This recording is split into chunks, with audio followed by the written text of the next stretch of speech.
رب العالمين والعاقبة للمتقين ولا عدوان إلا على الظالمين. نشهد أن لا إله إلا الله وحده لا شريك له ونشهد أن محمدا عبده ورسوله لا نبي بعده. اللهم علمنا ما ينفعنا وانفعنا بما علمتنا وزدنا علما.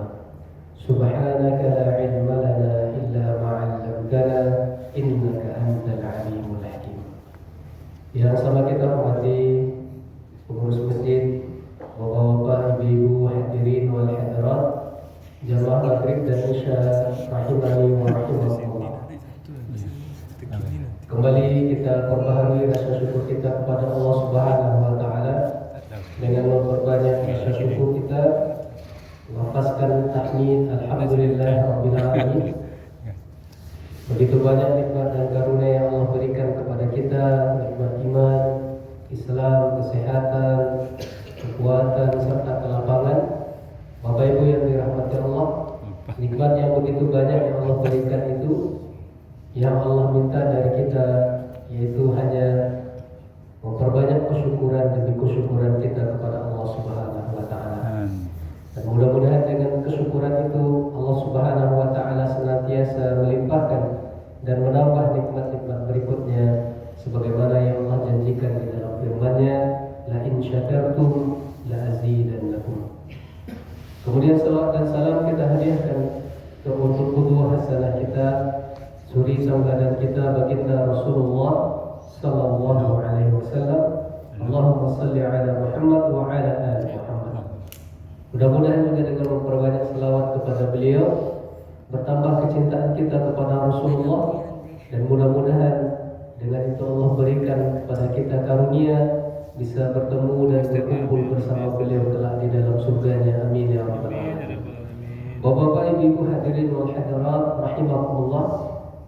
Adapun untuk tema kita pada malam yang berbahagia ini, yaitu salah satu bab yang ada di kitab Riyadhus Shalihin karangan Imam An-Nawawi terkait dengan al-yaqin wa tawakkal, yakin dan tawakal. Bapak Ibu yang dirahmati Allah, dua hal ini merupakan kunci untuk kesuksesan seseorang dalam kehidupannya.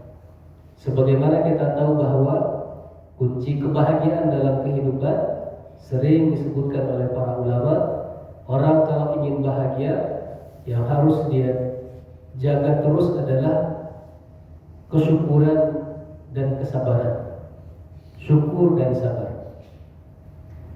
Artinya Bapak Ibu yang dirahmati Allah, kalau sudah mulai kita merasa kurang bahagia, ada sesuatu yang membuat kita tidak bahagia, Bapak Ibu yang dirahmati Allah, maka itu bisa jadi kurangnya salah satu dari yang dua tadi. Kalau tidak syukurnya kurang, maka sabarnya kurang. Nah, itu kunci kebahagiaan. Dan yakin dan tawakal ini kata para ulama ini adalah kunci kesuksesan. Bapak Ibu yang dirahmati Allah, orang akan mendapati kesuksesan ketika dua hal ini dia jadikan sebagai kunci layaknya syukur dan sabar tadi. Kalau sudah mulai ada hal-hal yang di luar dari harapan seseorang, cita-cita atau keinginan ataupun pekerjaan tidak sesuai dengan ekspektasi atau yang diharapkan, bisa jadi Bapak Ibu yang dirahmati Allah, kalau tidak yakinnya kurang atau tawakalnya kurang. Maka dua hal ini juga tidak kalah pentingnya dalam kehidupan, seperti halnya tadi syukur dan sabar itu sendiri.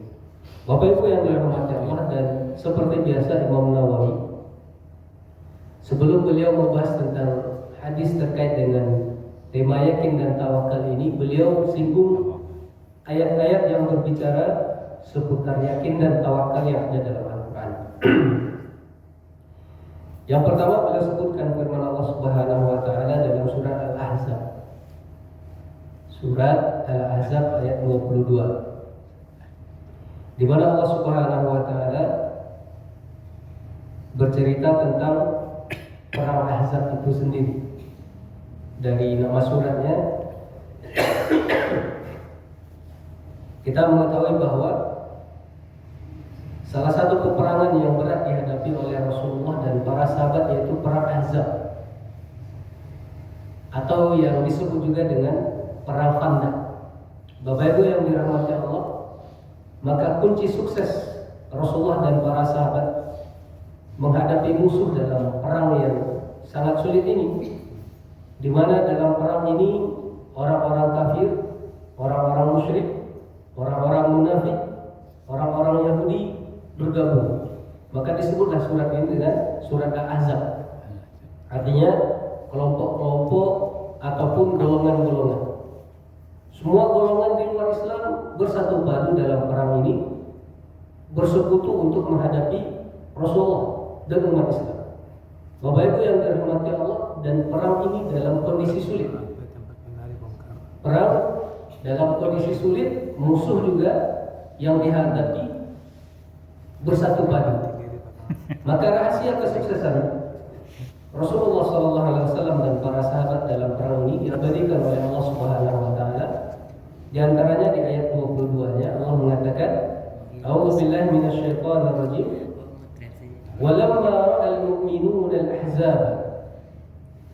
Dan ingatlah tatkala orang-orang beriman, kata Allah, melihat ahzab, melihat kelompok-kelompok, golongan-golongan ataupun suku-suku dari bangsa Arab bersatu. Qalu, apa ungkapan orang-orang beriman? Mereka mengatakan, hadza ma wa'adana Allahu wa rasuluhu. Kata orang-orang mukmin, inilah yang dijanjikan oleh Allah kepada kami dan juga yang dijanjikan oleh Rasulnya. Wa sadaqallahu wa rasuluhu. Dan Allah serta Rasulnya maha benar janjinya. Wa ma zadahum illa imanan wa taslima. Dan tidaklah apa yang mereka lihat itu berupa musuh-musuh yang bersatu padu itu, melainkan kata Allah itu semua menambah kepada mereka keimanan dan juga penyerahan diri kepada Allah Subhanahu wa taala. Nah, dikomentari oleh Imam Nawawi ayat ini, kata beliau, mazadahum ibtila.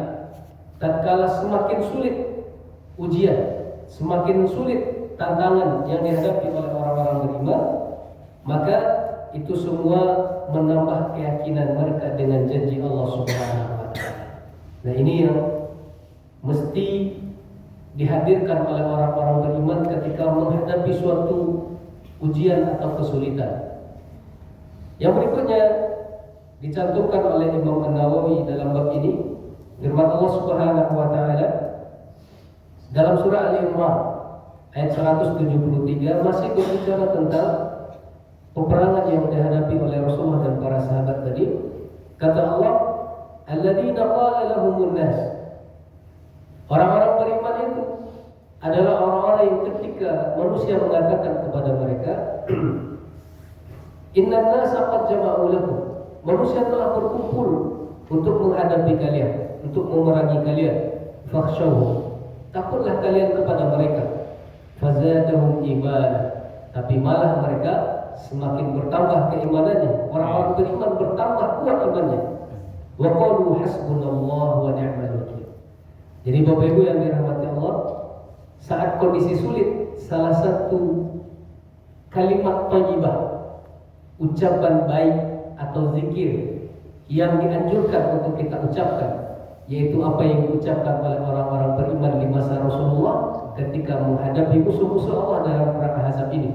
Di ayat ini Allah sebutkan zikir atau ucapan kalimat thayyibah yang keluar dari mulut mereka, yaitu hasbunallah wa ni'mal wakil.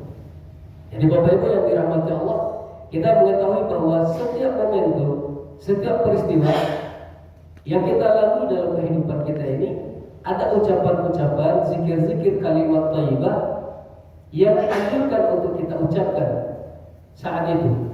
Seperti halnya dalam momentum mendapat nikmat, yang terucap adalah tahmid, alhamdulillahirabbil alamin. Lalu ketika melakukan sesuatu yang berbuat salah, Allah menganjurkan kita untuk beristighfar, astagfirullahaladzim. Maka ketika menghadapi kondisi sulit, ini yang dianjurkan, yaitu kalimat yang kalau tadi ada hamdalah, ada istighfar, kalimat thayyibah ini disebut dengan hauqalah oleh para ulama. Hauqalah, jadi hamdalah, basmalah, istighfar, dan kalimat-kalimat thayyibah lainnya sering diungkapkan dengan sebutan yang sederhana seperti itu. Maka hauqalah ini itulah yang diucapkan oleh orang-orang beriman ketika menghadapi musuh-musuh tadi, yaitu hasbunallah wa ni'mal wakil, la haula wa la quwwata illa billah. Bapak Ibu yang dirahmati Allah, ini ungkapan penyerahan diri mereka kepada Allah Subhanahu wa taala dan keyakinan mereka akan pertolongan dan janji Allah Subhanahu wa taala. Berikutnya Bapak Ibu yang dirahmati Allah, ayat terakhir yang disebutkan oleh Imam Nawawi dalam bab ini yaitu firman Allah dalam surah Al-Anfal ayat 2. Allah Subhanahu wa taala berfirman, "Innamal mu'minuna alladziina idza dzukirallahu wajilat qulubuhum." Orang-orang beriman itu adalah mereka yang ketika disebutkan nama Allah bergetar hati mereka, wajilat qulubuhum. Wa idza tuliyat 'alaihim ayatuhu, dan jika dibacakan kepada mereka ayat-ayat Allah, zadatuhum imanan wa 'ala rabbihim yatawakkalun. Ujungnya itu Bapak Ibu, dan mereka bertawakal kepada Rabb mereka, atau mereka berserah diri kepada Allah Subhanahu wa taala. Bapak Ibu yang dirahmati Allah, lalu beliau sebutkan hadis pertama terkait dengan yakin dan tawakal. Kita bacakan hadisnya Bapak Ibu. Hadisnya diriwayatkan oleh Abdullah bin Abbas. An Ibnu Abbas radhiyallahu anhuma, dari Abdullah bin Abbas, semoga Allah meridhai keduanya. Qala, kata beliau, qala Rasulullah sallallahu alaihi wasallam, Rasulullah sallallahu alaihi wasallam pernah bersabda, "Uridat 'alayya al-umam." Diperlihatkan, kata Rasulullah, diperlihatkan kepadaku umat-umat, yaitu kondisi umat-umat nanti di hari kiamat. Kata beliau, "Fara'aitu an-nabiyya wa ma'ahu ruhaytu." Maka aku melihat ada nabi yang bersamanya hanya ruhaytu. Bapak Ibu yang dirahmati Allah, ruhaytu ini adalah bentuk tasghir, yaitu rahtun yang maknanya itu jumlah orang yang sekitar 10 orang. Dan Bapak Ibu yang dirahmati Allah, dikecilkan lagi, maksudnya kurang dari 10. Kata Nabi, aku melihat ada seorang Nabi yang bersama Nabi itu hanya ada jumlah orang yang kurang dari 10, tapi lebih dari 3. Jadi rentang antara 4 sampai 10 orang saja yang berada bersama Nabi tersebut. Artinya Bapak Ibu yang dirahmati Allah, nanti di hari kiamat, kata Rasulullah, ada para Nabi yang orang-orang beriman kepadanya ketika di dunia, dan kemudian bersama para Nabi itu di akhirat jumlahnya tidak banyak, hanya rentang 4 sampai 10 orang saja, jumlah yang sedikit. Lalu kata beliau, "Wa nabi wa ma'ahu rajulun wa rajulain." Dan aku juga melihat ada seorang nabi yang bersamanya hanya 1 atau 2 orang saja. Bayangkan Bapak Ibu, seorang nabi diutus oleh Allah kepada kaumnya atau umatnya, dan yang beriman dengannya hanya 1 atau 2 saja. Dan itu yang nanti akan bersama nabi tersebut di hari kiamat. Dan ini dilihat oleh Rasulullah, diperlihatkan kepada beliau. Bahkan kata Rasulullah, "Wan nabiyya wa laysa ma'ahu ahadun." Bahkan nanti di hari kiamat ada seorang nabi yang tidak ada bersamanya seorang pun. Artinya apa Bapak Ibu? Nanti di hari kiamat seorang nabi diutus oleh Allah sebagai nabi dan rasul, dan tak ada satupun orang yang beriman kepadanya ketika di dunia. Di akhirat nabi itu hanya sendiri saja, tidak punya umat. Karena Rasulullah berbicara tadi umat, jamak dari umat. Jadi ada umat yang jumlahnya hanya sekitar 4 sampai 10 orang. Ada nabi yang punya umat 1 atau 2 saja. Bahkan ada nabi yang tidak punya umat. Hanya berjalan nanti di hari kiamat sendiri saja. Maka kata Rasulullah, kemudian kata beliau, idrufi'a li sawadun azim. Lalu diperlihatkan kepadaku ada sawadun azim. Ada jumlah yang sangat banyak, diungkapkan dengan sawad. Sawad itu jumlah yang menghitam. Sawadun azim. Lalu aku melihat kata Rasulullah, ada jumlah umat yang sangat banyak sekali menghitam. Bapak Ibu yang dirahmati Allah, fazanantu annahum ummati. Kata Rasulullah, aku mengira, karena tadi melihat ada nabi yang hanya sendiri, ada yang cuma berdua, ada yang hanya sekitar 10 saja pengikutnya. Begitu melihat ada kelompok manusia atau umat menghitam dalam jumlah yang banyak, kata Rasulullah, fazanantu annahum ummati. Aku kira mereka yang banyak itu adalah umatku, kata Rasulullah. Tapi kata beliau kemudian, faqila li, ketika aku mengira bahwa itu umatku, lalu dikatakan kepadaku, hada Musa wa qaumuhu. Wahai Muhammad, itu bukan umatmu. Jumlah yang banyak tadi itu, yang sawadun azim itu adalah Nabi Musa dan kaumnya, Nabi Musa dan umatnya. Kemudian dikatakan lagi kepada beliau, faqila li unzur ila al-ufuq. Lihatlah ke ufuk, lihatlah ke ujung langit. Lalu kata Rasulullah, fanazartu fa idza sawadun 'azim. Lalu aku lihat ke arah yang ditunjukkan kepadaku dan aku melihat jumlah yang sangat besar sekali. Wa qila unzur ila al-ufuq al-akhar. Lihat ke ufuk langit yang satunya lagi. Kata Rasulullah, fa idza sawadun 'azim. Di situ juga ada jumlah yang sangat banyak lagi. Lalu dikatakan, faqila li hadza ummatuka. Wahai Muhammad, itulah umat. Ternyata umat Nabi Musa tadi yang dikira oleh Rasulullah, karena saking banyaknya, ternyata umat beliau jauh lebih banyak lagi. Bapak Ibu yang dirahmati Allah, hadis ini juga memotivasi kita bahwa ternyata kesyukuran kita menjadi umat Rasulullah SAW, umat yang besar ini. Dan ini juga sejalan dengan hadis Rasulullah. Dalam hadis yang lain Rasulullah mengatakan, inni mukasirun bikum yaumil qiyamah. Kata Rasulullah, saya bangga nanti di hari kiamat dengan banyaknya kalian umatku. Jadi Rasulullah dengan banyaknya umatnya nanti di hari kiamat bangga beliau. Walaupun mungkin hadis ini Bapak Ibu tidak sejalan dengan program KB, ya Pak. Tidak sejalan dengan program KB. Tapi hadisnya sahih bahwa Rasulullah bangga nanti dengan banyaknya umat beliau di hari kiamat. Jadi yang sahih program KB-nya, yang sahih itu hadis yang sahih.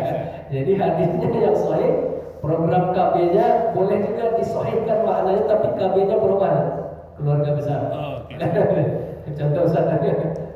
Jadi Bapak Ibu yang dirahmati Allah, banyaknya umat Rasulullah SAW itu membuat beliau bangga nanti di hari kiamat.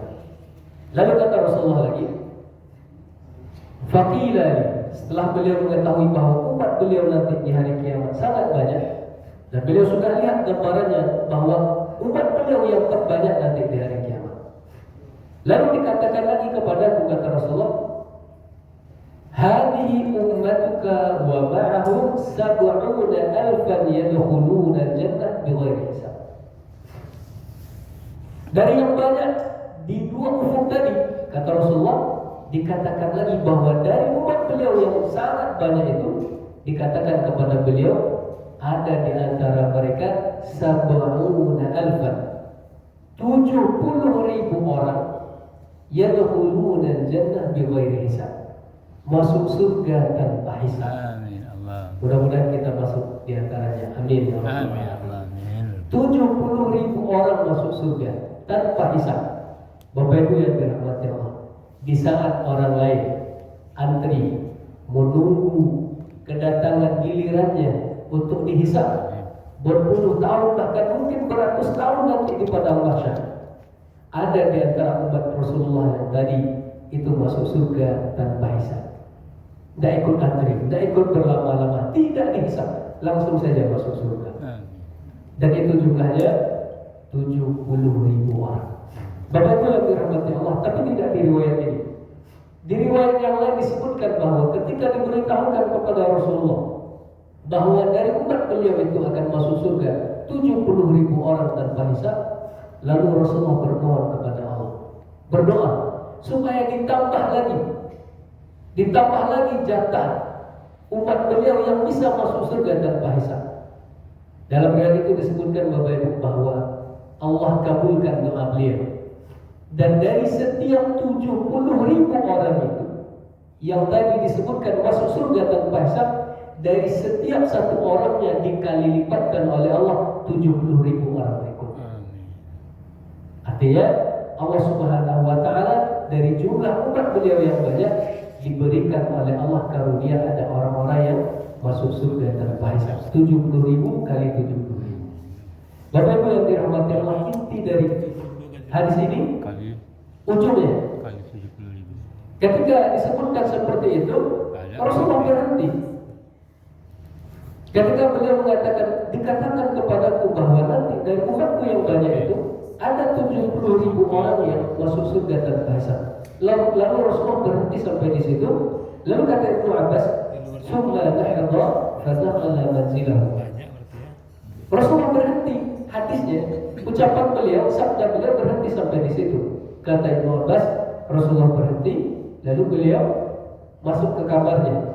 Karena kita tahu Masjid Nabawi itu di sampingnya kamar Rasulullah SAW. Begitu Rasulullah selesai berbicara seperti yang tadi disebutkan oleh Ibnu Abbas, ada umat beliau yang masuk surga tanpa hisab 70.000 orang. Lalu Rasulullah masuk kamar. Lalu kata Ibnu Abbas, "Faqada an-nasu fi ulaika alladziina yadkhuluna al-jannah bighairi hisab." Terjadilah diskusi yang alot di antara para sahabat tentang siapa yang akan masuk dalam 70.000 orang yang masuk surga tanpa hisab. Siapa gerangan kira-kira? Apa kriterianya? Apa syarat-syarat supaya masuk dalam 70.000 orang yang bisa masuk surga tanpa hisab tadi? Maka kata Ibnu Abbas, terjadi diskusi di antara para sahabat tadi. Faqala ba'duhum fala'allahum alladziina sahabu Rasulullah. Ada di antara para sahabat itu yang mengatakan mudah-mudahan 70.000 orang yang masuk surga tadi adalah mereka yang sahabu Rasulullah, orang-orang yang menjadi sahabat Rasulullah, bertemu dengan Rasulullah. Jadi kalau itu kriterianya Bapak Ibu, tentu tidak masuk itu. Kalaulah 70.000 orang yang masuk surga tanpa hisab tadi, seperti yang disampaikan oleh sebagian para sahabat, la'allahu alladziina sahabu Rasulullah. Mudah-mudahan yang masuk surga itu adalah para sahabat Nabi. Tentu awak yang diwadahi Rasulullah tidak dapat jatah itu. Tapi kemudian ada sahabat yang lain mengatakan, faqala ba'duhum fala'allahum alladziina waladu fil Islam falam yusyriku billahi syai'an. Bisa jadi, kata sebagian sahabat yang lain, yang masuk surga tanpa hisab itu adalah orang yang terlahir dalam keadaan Islam sampai meninggal tidak berbuat kesyirikan. Lahir Islam sampai akhir hayatnya tidak menyebutkan Allah dengan sesuatu apapun. Lah dua prediksi para sahabat.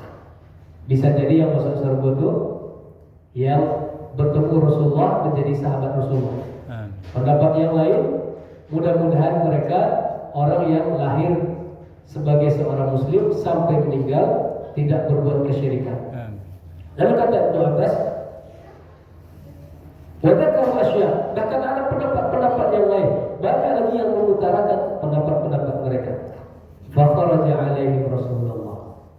Sampai akhirnya kharaja alaihi Rasulullah. Keluar dari Rasulullah mendengar riuh dan ribut-ribut para sahabat membicarakan siapa yang masuk surga tanpa hisab 70.000 orang tadi. Akhirnya Rasulullah keluar lagi dari kamar beliau.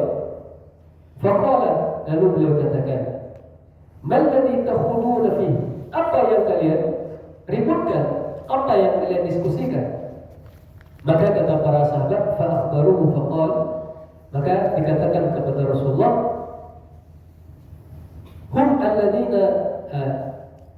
setelah disebutkan bahwa yang mereka ributkan adalah masalah yang masuk surga tanpa hisab tadi, akhirnya disebutkan oleh Rasulullah kriteria di bawah itu.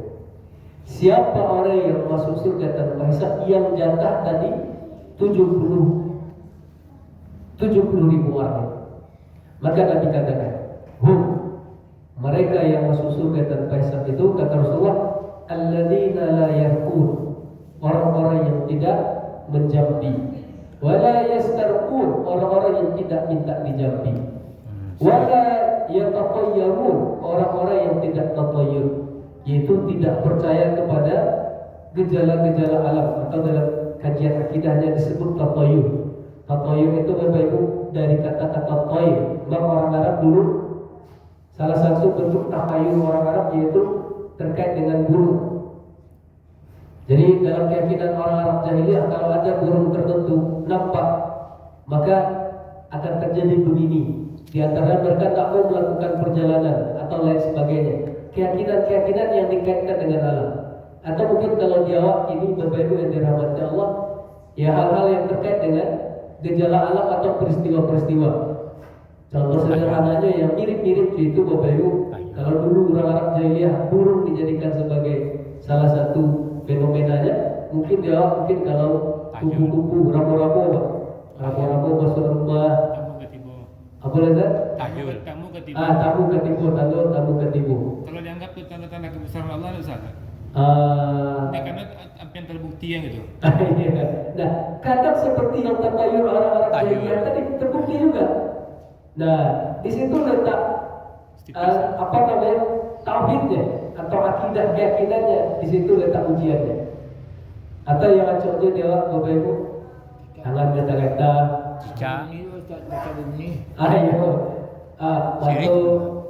batu hijau-hijau lain sebagainya. Nah, itu dalam kajian akidah namanya tatayur. Nah, orang yang tidak percaya dengan itu. Nah, ini yang ketiga, tidak menjampi, tidak minta dijampi. Yang jampi tadi apa? Jampi ini Bapak Ibu yang dirahmati Allah, kalau kita mengenal ada istilah ruqyah. Ruqyah itu kan ada dua sebenarnya. Ruqyah itu sebenarnya aslinya maknanya adalah jampi. Cuma kalau ruqyah yang Allah sebutkan itu lah termasuk ruqyah yang jenis yang sering disebut dengan ruqyah syar'iyah. Sebenarnya ruqyah itu aslinya jampi artinya. Ada yang tidak syariah. Nah, jampi-jampi Bapak Ibu, baca-baca atau hobi-hobi istilah orang. Nah, orang yang tidak menjampi-jampi, tidak minta dijampi, tentu maknanya adalah datang ke dukun yang ghairu syar'i, yang bukan syariah. Tidak menjampi, tidak minta dijampi, tidak percaya kepada tahayyul atau tatayur. Nah, yang keempat ini Bapak Ibu, kata Rasulullah, wa 'ala rabbihim yatawakkalun.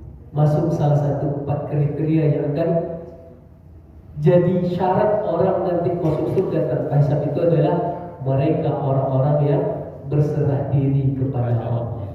Wa 'ala rabbihim yatawakkalun. Orang-orang yang tawakal kepada Allah Subhanahu wa taala. Bapak Ibu yang dirahmati Allah, nah ini hadis yang disebutkan oleh Rasulullah betapa kedudukan tawakal itu menjadi salah satu amalan yang akan mengantarkan seseorang bisa masuk surga tanpa hisab. Nah, dalam hadis ini ditambahkan oleh Ibnu Abbas, ditambahkan oleh Qura'i, faqama Ukasyah bin Muhsan. Lalu begitu mendengar Bapak Ibu ada kriteria 4 yang disebutkan oleh Rasulullah yang akan menjadikan orang masuk surga tanpa hisab. Ada salah seorang sahabat cantik Bapak Ibu, cerdas maksudnya. Begitu Rasulullah sudah menyebutkan kriterianya dan jumlah yang akan masuk surga 70.000 orang. Selesai Rasulullah berbicara, langsung berdiri sahabat namanya Ukasyah. Faqama Ukasyah. Berdiri Ukasyah tadi, faqala. Lalu Ukasyah mengatakan, "Ud'u Allah an yaj'alani minhum." Ya Rasulullah, doakan kepada Allah, mintakan kepada Allah supaya saya masuk salah satu yang masuk surga tanpa hisab yang 70.000 orang itu. Faqala anta minhum. Kata Rasulullah, engkau masuk salah satu yang 70.000 orang masuk surga. Bapak Ibu yang dirahmati Allah, lah hidup masih hidup Bapak Ibu, lah dapat jaminan masuk surga tanpa hisab. Kenapa? Rasulullah yang menjaminkan. Sama seperti 10 orang sahabat dijamin masuk surga. Ini dijamin masuk surga tanpa hisab. Nama sahabatnya Ukasyah. Begitu Ukasha berdiri dan minta seperti itu kepada Rasulullah dan Rasulullah doakan dan dikabulkan. Bapak Ibu yang dirahmati Allah, kata Ibnu Abbas, summa qala rajulun akhar. Tagaklah sahabat yang lain lalu mengatakan, ya Rasulullah, ud'u Allah an yaj'alani minhu. Ya Rasulullah, doakan juga supaya saya masuk 70.000 orang itu. Nah, inilah hadis Rasulullah, kata beliau, sabaqaka biha Ukasha. Engkau telah didahului oleh Ukasha. Jatah yang bisa didoakan langsung oleh Rasulullah tadi cuma jin. Dan itulah didahului oleh Ukasha. Yang lain bagaimana? Lakukan yang 4 tadi.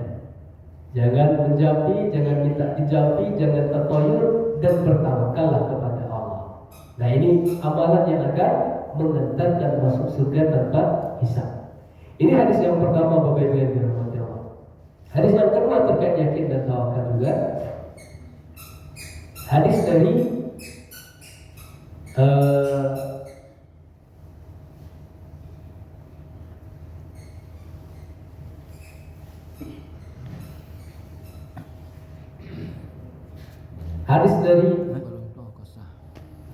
Umar bin Khattab radhiyallahu anhu. Kita ambil 3 hadis saja, Bapak Ibu, dari beberapa hadis terkait dengan yakin dan tawakal yang dimaksudkan oleh Imam Nawawi.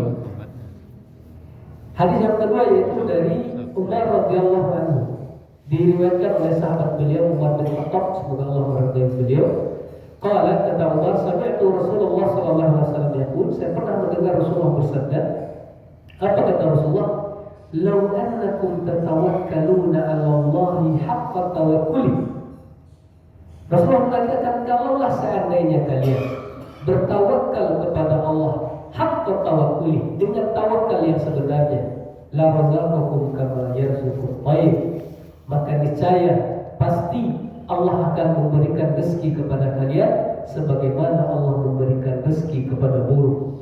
Artinya Bapak Ibu, ada salah satu contoh permisalan tawakal yang ada pada makhluk Allah yang lain selain manusia, yaitu burung.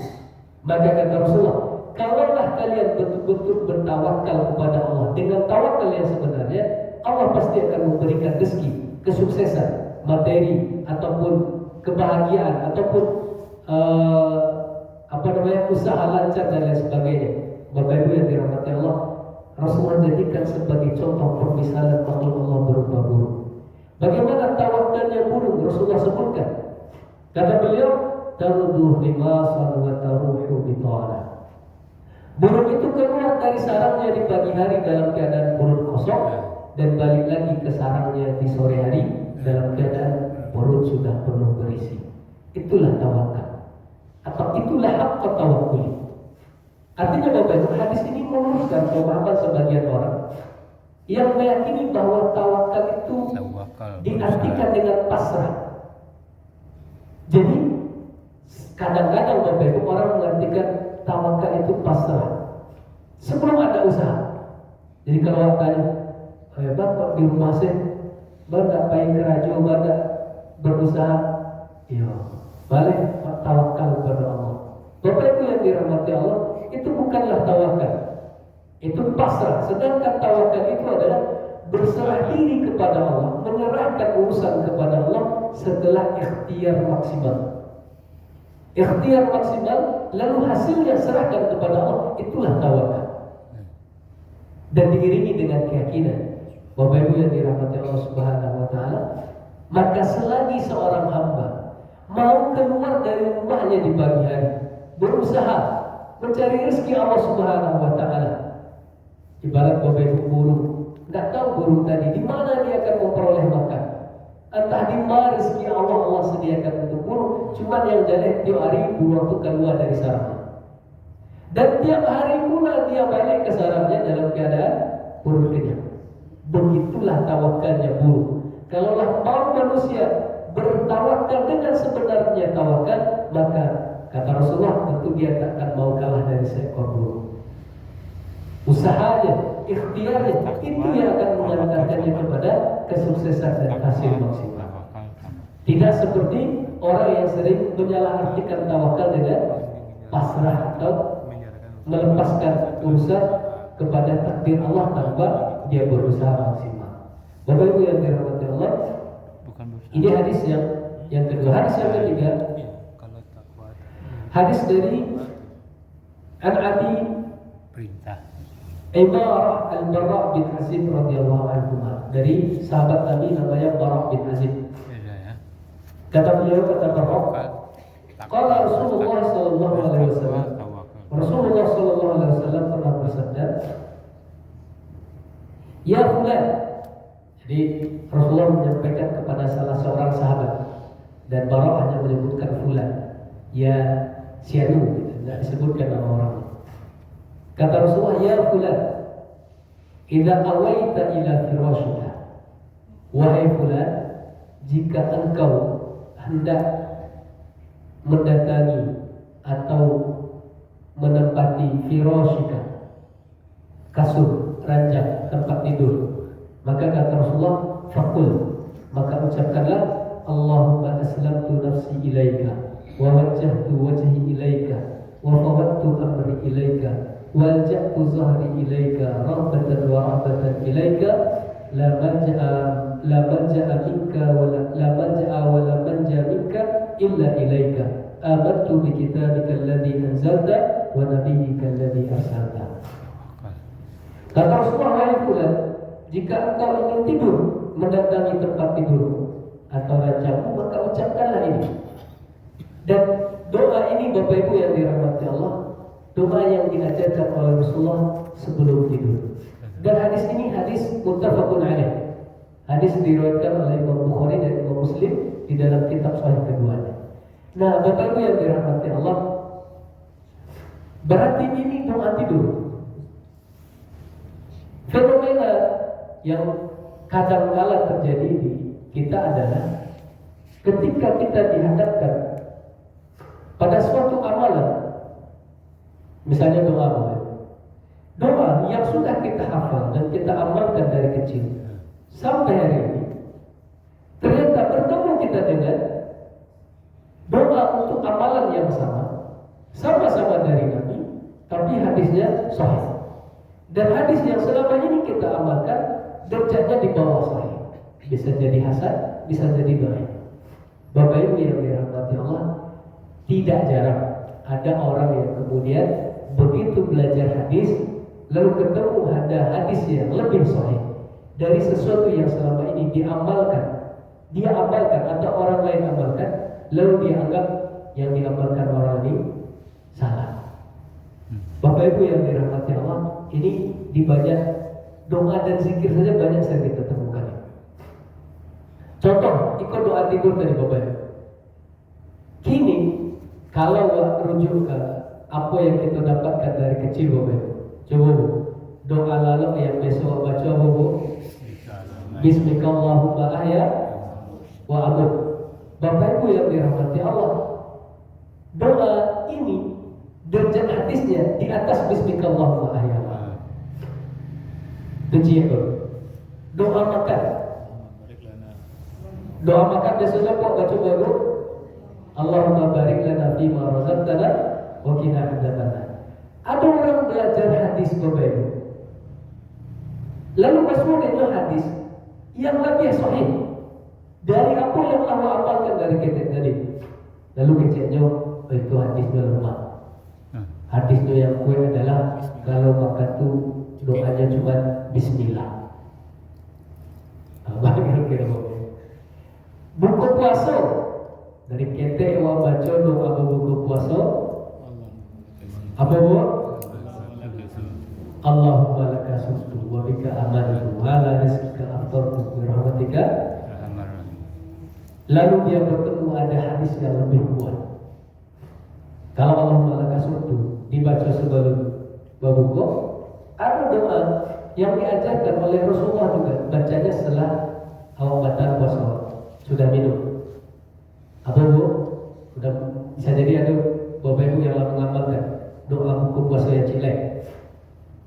Apa bu? Zahabal zawa wa batallatil urub wa thabatal ajru insyaallah. Berapa channel TV kamu cilik lah ada yang memasukkan doa itu. Lain tukarnya. Lain tukarnya. Kenapa?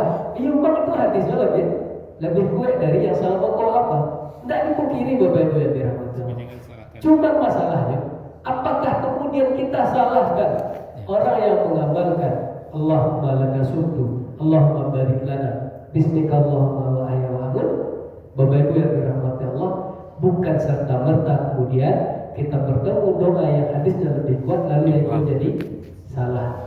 Nah, Bapak Ibu yang dirahmati Allah, selagi itu ada landasannya dari Rasulullah, dan kalaupun itu ternyata hadisnya lemah, jumhur atau kebanyakan ulama sepakat boleh mengamalkan hadis yang statusnya lemah dengan beberapa catatan.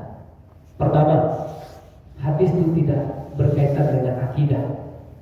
Yang kedua, hadis itu tidak berkaitan dengan hukum syariat. Yang ketiga, hadis itu tidak bertentangan dengan Al-Quran dan hadis. Hadis itu tidak bertentangan dengan hadis yang lebih kuat. Bapak Ibu yang dirahmati Allah, dan yang kelima, hadis itu terkait dengan fadhailul amal, fadilah amal, keutamaan beramal. Maka para ulama sepakat membolehkan. Bapak Ibu yang dirahmati Allah, jadi kalau ada doa-doa yang lah biasa baca dari kita, kemudian ada orang yang mengatakan, oh itu salah, Bapak Ibu yang dirahmati Allah, perlu di-cross-check dulu. Apakah yang dia pahami itu salah karena hadisnya lemah atau memang karena tidak ada landasan? Yang tiga tadi sebutkan Bapak Ibu, baik Allahumma laka sumtu, Allahumma barik lana, atau bismika Allahumma ahya wa amut, itu ada landasan. Termasuk yang ini, kalau Bapak Ibu hafal bismika Allahumma ahya wa amut, silakan jadikan itu sebagai bacaan rutin sebelum kita tidur. Kalau ada yang hafal yang doa itu lebih rajin. Di dalam doa ini Rasulullah mengajarkan doa yang diucapkan sebelum tidur, cuma agak lebih banyak. Allahumma aslamtu nafsi. Nah, ini di sini letak tawakalnya Bapak Ibu. Di ungkapan doa yang diajarkan dalam Bukhari dan Muslim ini ada nilai-nilai tawakalnya. Walaupun sebetulnya Bismillahirrahmanirrahim ahya wa amut juga menunjukkan rasa tawakal. Cuma di sini diungkapkan dengan lafaz yang menyerahkan diri kepada Allah. Allahumma aslamtu nafsi ilaika. Ya Allah, aku serahkan diriku kepadamu. Wa fawwadtu amri ilaika. Aku serahkan urusanku kepadamu. Lalu Bapak Ibu, tidak ada yang bisa menjaga kita kecuali Allah. Jangankan Bapak Ibu dari gangguan makhluk yang lain, gangguan makhluk kecil saja, sambil masuk ke telinga ada yang bisa menjamin awak bisa menghindarinya. Maka doa sebelum tidur yang diajarkan oleh Rasulullah ini menganjurkan atau mengingatkan kita betapa kita berserah diri kepada Allah Subhanahu wa taala. Dan di ujung hadis setelah Rasulullah sebutkan Allahumma aslamtu nafsi ilaika wa fawwadtu amri ilaika wa ja'tu zahri ilaika rabbatan wa rahbatan ilaika la malja'a wa la manja minka illa ilaika amantu bi kitabika alladhi anzalta wa nabiyyika alladhi arsalta. Setelah itu apa kata Rasulullah? Apa keutamaan doa ini? Kata Rasulullah, fa'in minta min lailatika. Kalau engkau baca doa itu sebelum engkau tidur, meninggal engkau malam hari itu ketika engkau baca doa itu, kata Rasulullah, minta ala fitrah. Engkau meninggal dalam keadaan fitrah, suci. Doanya Allahumma aslamtu nafsi ilaika. Penyerahan diri, tawakal kepada Allah. Wa in asbahta. Ternyata kalau engkau bangun esok paginya, tidak Allah takdirkan meninggal di malam hari itu, jika engkau bangun besok paginya, kata Rasulullah, asabta khairan, engkau telah mendapatkan kebaikan. Bapak Ibu yang dirahmati Allah, inilah di antara nilai-nilai yakin dan tawakal yang diajarkan oleh Rasulullah SAW kepada kita dalam beberapa hadis-hadis beliau. Mudah-mudahan Bapak Ibu yang dirahmati Allah, nilai-nilai yang sederhana ini bisa kita amalkan dan kita aplikasikan dalam kehidupan kita sehari-hari. Sekian saja, banyak maaf, mudah-mudahan bermanfaat, terutama untuk kami pribadi yang menyampaikan. Bila taufiq wal hidayah. Assalamualaikum warahmatullahi wabarakatuh. Waalaikumsalam.